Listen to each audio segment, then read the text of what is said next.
सोनम वांगचुक के hunger strike का आज 19वां दिन है। तमाम विपक्ष के नेता आ रहे हैं। झारखंड से भी एक आवाज़ आई है टाइगर जयराम महतो की, जो कि युवाओं के बीच काफ़ी पॉपुलर हैं टाइगर, और नौजवानों की आवाज़ लंबे समय से उठाते रहे हैं और विधायक भी हैं। टाइगर, बड़ा लंबा एक्सपीरियंस है आपका युवाओं की आवाज़ उठाने का, युवाओं के लिए लड़ने का।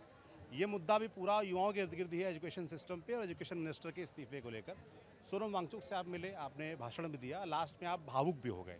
मैं जानना चाहता हूँ कि भावुकता के पीछे क्या दिमाग में क्या चल रहा था आपके? देखिए, रीज़न यही है कि हम उसी बैकग्राउंड से आए हैं और मेरा वो पृष्ठभूमि अभी तक समाप्त नहीं हुआ है। कुछ लोग विधायक सांसद बनने के बाद या फिर बढ़िया सिविल सर्विस में आने के बाद कुछ महीनों में, कुछ सालों में उनका स्टेटस बदल जाता है। वो अपने गांव की मिट्टी को, अपने पुराने साथियों को, अपने लोगों को भूल जाते हैं और नए शहर से, नए मौसम से, नए लोगों से ताल्लुक़ रखने लगते हैं। लेकिन मैं आज भी वहीं से आता हूँ। वो चेतना, वह संघर्ष आज भी मेरे जहन में तरोताज़ा है कि जब मैं छात्र में आज भी हूँ, लेकिन आज मैं पीएचडी का शोधार्थी हूँ। लेकिन जब मैं भी किसी एग्ज़ाम को फॉर्म भरता था, चाहे वो किसी बहाली का फॉर्म हो, वहाँ देने के लिए 3, 4, 5 गाड़ियाँ बदलनी होती थी। उस परीक्षा में जाकर बैठता था, तो वो अनुभव आज भी हमारे साथ है। खासकर बहनों का अनुभव, क्योंकि मेरे बहनें जब जाती हैं तो साथ में किसी को लेकर जाती हैं। छोटा बच्चा है तो उसको भी साथ में लेकर जाती हैं। लेकिन जब वापसी के क्रम में उन्हें पता चलता है कि पेपर लीक हो चुका है, तो उन्हें ऐसा लगता है मानो कि उनका पांव तले ज़मीन ही खिसक गया हो।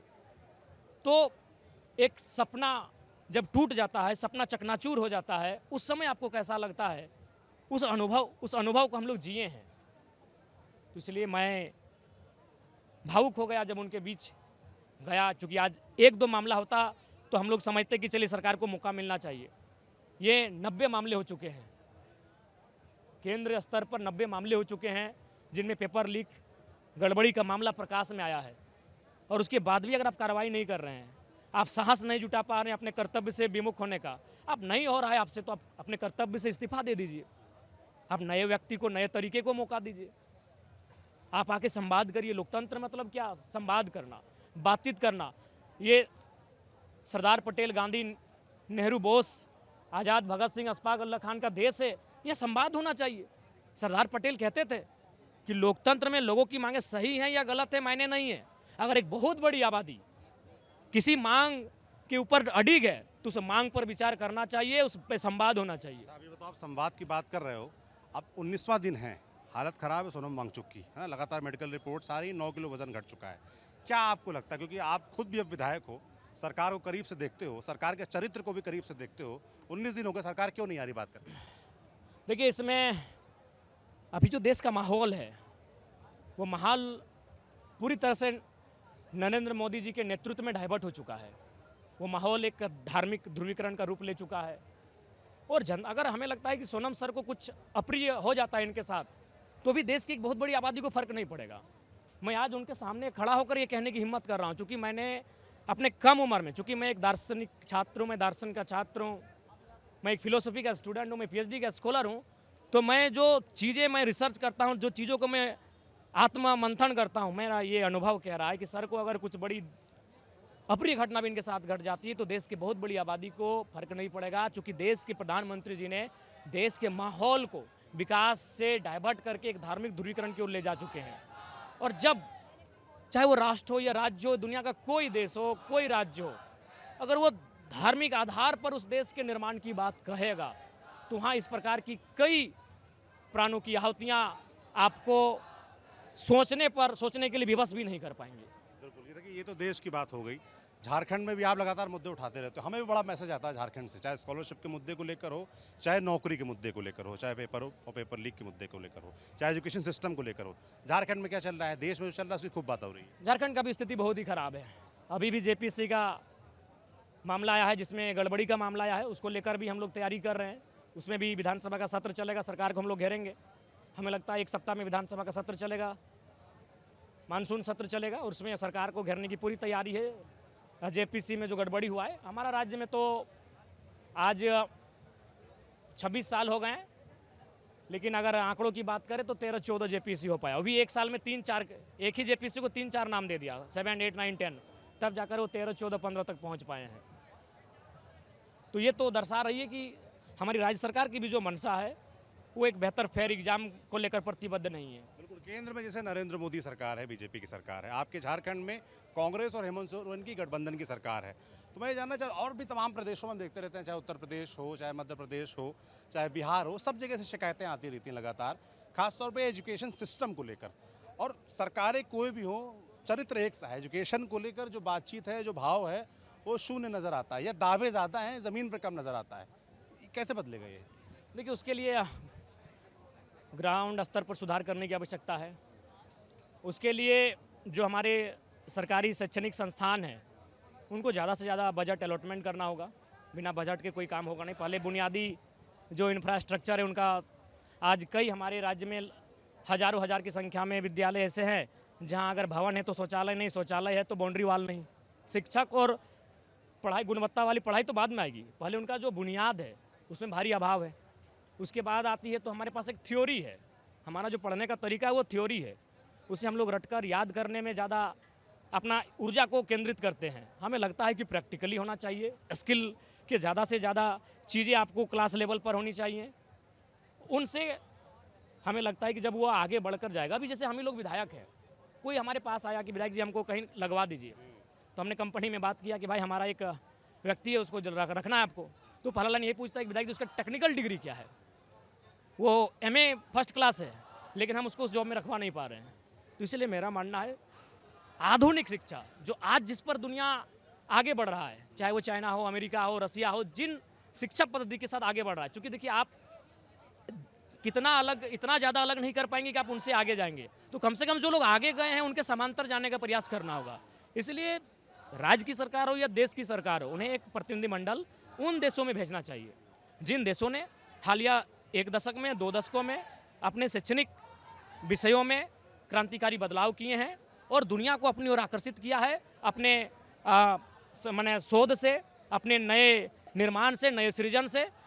उन देशों का, उन हमारे राज्य को भी और देश को भी दौरा करना चाहिए। कांग्रेस जनता पार्टी जिसके बैनर तले ये पूरा स्ट्राइक हो रहा है, प्रोटेस्ट हो रहा है, इसके बारे में क्या आकलन है आपका? देखिए, ये तो व्यवस्था की उदासीनता की उपज है। ये जो लड़के आज आंदोलन कर रहे हैं या फिर प्रोटेस्ट कर रहे हैं, हमें नहीं लगता है कि ये लोग विधायक संसद का चुनाव लड़ेंगे, लेकिन ये यहाँ तक इसलिए आए क्योंकि विधायिका जो संसदीय कार्य प्रणाली है, जो विधायिकी की व्यवस्था है, वो कहीं ना कहीं उदासीन है।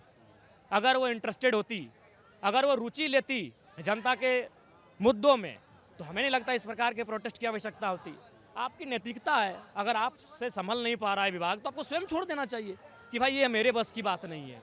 क्योंकि कभी कभी राजनीति क्या है, राजनीति में एक समीकरण को साधने के लिए भाई पूर्वोत्तर को साधना है तो पूर्वोत्तर के चेहरे को अपने एक बड़ा पद दे दिया, साउथ को साधना है तो साउथ के एक नेता को अपने कैबिनेट में जगह दे दिया, झारखंड को साधना है तो झारखंड के एक सामाजिक समीकरण में इसकी पॉपुलेशन अच्छा है, आपने उसको नेता दे दिया, उसका रुचि है या नहीं है, तो यहाँ बगैर रुचि के आप उनको मंत्री बना दे रहे हैं। अब उसका रुचि है अभियंता बनने में, आपको उसको चिकित्सक बना दिए तो वो तो फेल होगा ही।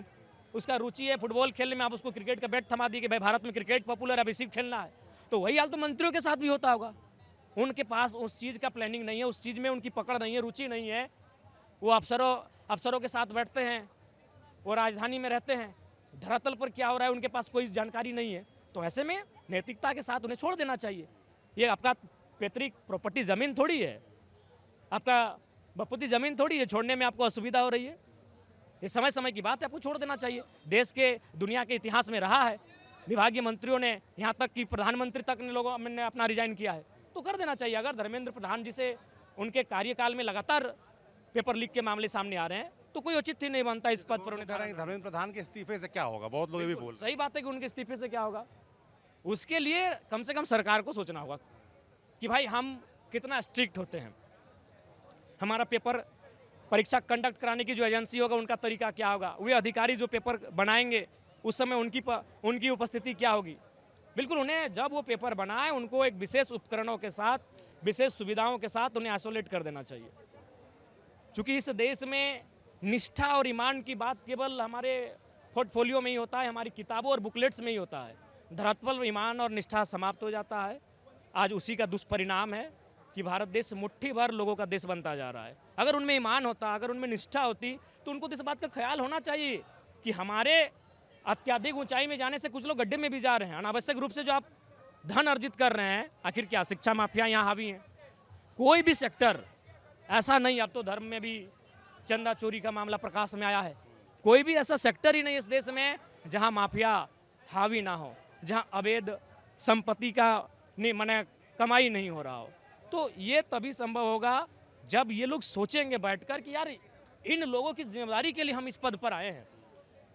आज आप गांधी की तस्वीर सदन में लगा के रखे हैं, आप सभी सरकारी कार्यालयों में गांधी की तस्वीर लगा के रखे हैं, लेकिन क्या आपने गांधी का जीवन दर्शन को आपको याद है कि गांधी आधे नंगे रहे अपने पूरे जीवन काल में जब वो भारत आए? तो कारण क्या था? न गांधी को भी इस बात का आभास था कि मैं अगर इन लोगों के पास बैरिस्टर के ड्रेस में जाऊंगा, जिस देश की आधी आबादी भूखी हो, जिस देश की आधी आबादी नंगी हो, उस देश के लोग मुझ पर यकीन नहीं करेंगे।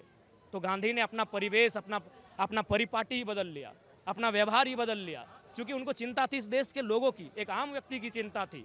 तो अगर देश के प्रधानमंत्री ये कह रहे हैं कि उन्हें भी आम व्यक्ति की चिंता है, तो आम व्यक्ति के बारे में सोचना चाहिए। लेकिन उनके जो भी जितने भी कृत्य हैं, उनके जितने भी कार्य रहे हैं, अधिकांश कार्य तो ऐसा है जैसा प्रतीत होता है कि वह 2-4 उद्योगपतियों के लिए कार्य कर रहे हैं।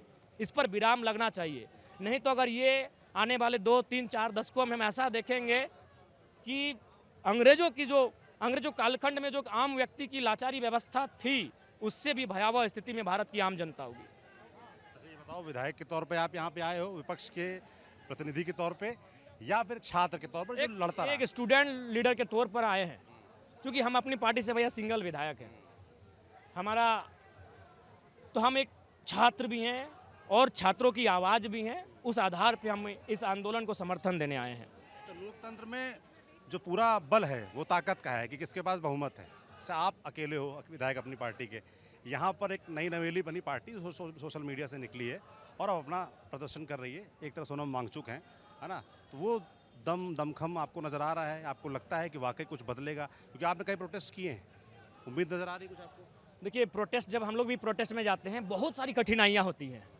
जैसे यहाँ प्रोटेस्ट है पेपर लीक और धर्मेंद्र प्रधान जी के इस्तीफे को लेकर। हमारा प्रोटेस्ट मैक्सिमम रहता है जो राज्य सरकार की पॉलिसियाँ रहे, कंपनियाँ रहें जो हमारा ज़मीन अधिग्रहण करती हैं, तो वहाँ भी हम लोग भूख हड़ताल पर कई दिन बीत जाते हैं।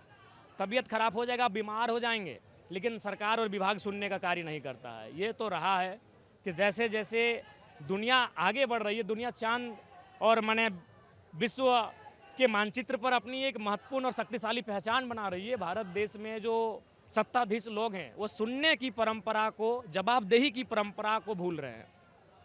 झारखंड में चर्चा है इस प्रोटेस्ट की, सोनम वांगचुक की? नहीं, पूरे देश में इसकी चर्चा है, पूरे देश में चर्चा है। 20 तारीख को बड़ा आंदोलन होने जा रहा है, यहाँ से प्रोटेस्ट मार्च निकलेगा संसद तक, शामिल होंगे उसमें? जी, मेरा पूरा प्रयास रहेगा। झारखंड के बच्चों से, नौजवानों से क्या कहेंगे? बिल्कुल मैं झारखंड के नौजवानों से यही कहूँगा, जैसे आप प्रोटेस्ट जब जेपीएससी का पेपर लीक हो, जब जेएसएससी का पेपर लीक हो और आप करते हैं, मजबूती के साथ उसके लिए आवाज़ बुलंद करते हैं, सड़क से लेकर सोशल साइट्स तक, इस बार भी ये आवाज़ भी देश स्तरीय है। ये नीट का मामला है, नीट के साथ साथ भारत देश की जो शिक्षा व्यवस्था है, शैक्षणिक संस्थान है, उनकी जो कार्य प्रणाली है, उसमें जो व्याप्त करप्शन है, उसको लेकर है। अतः मैं झारखंड के नौजवानों से, झारखंड के छात्र छात्राओं से भी आग्रह करूंगा कि छात्रों के आंदोलन को समर्थन करेंगे। छात्र आंदोलन की जब बात हो रही है, लास्ट में ना सवाल है आपसे कि प्रदेशों में अलग अलग तमाम आंदोलन चलते रहते हैं। अब ये दिल्ली में एक आंदोलन चल रहा है और सब जगह शिकायतें लगातार एजुकेशन को लेकर आती रहती हैं। आपको नहीं लगता है कि एक देशव्यापी आंदोलन की ज़रूरत है जहाँ पर सभी प्रदेशों की और सभी तरह की जो शिकायतें हैं उन पर चर्चा हो, वो विषय बने? बिल्कुल एक सार्थक बातचीत होनी चाहिए और देश स्तरीय कार्यक्रम की तैयारी करनी चाहिए, क्योंकि आज जो शैक्षणिक संस्थाएं हैं, शैक्षणिक जो व्यवस्थाएं हैं, वो पूरे देश में चरमराई हैं, चाहे केंद्रीय स्तरीय हों या राज्य स्तरीय हों। उनमें भारी गड़बड़ियां हैं, बहुत सारी त्रुटियां हैं, लगातार वो कोलैप्स कर रही हैं। तो ऐसे में एक देश स्तरीय व्यापक आंदोलन की आवश्यकता है। तो टाइगर जयराम महतो थे, सोनम वांगचुक के समर्थन में आए, भाषण दिया, लोगों को संबोधित किया और उनके मन में जो है वो उन्होंने वहाँ बोला और हमारे माइक पर भी बोला। ये बातचीत आपको कैसे लगी, कमेंट बॉक्स में लिखकर ज़रूर बताइएगा। बाकी आपका इस प्रोटेस्ट के बारे में, सोनम वांगचुक के बारे में क्या ख्याल है, वो भी जरूर लिखिएगा कमेंट में। देखते रहिए न्यूज़ पेन। शुक्रिया।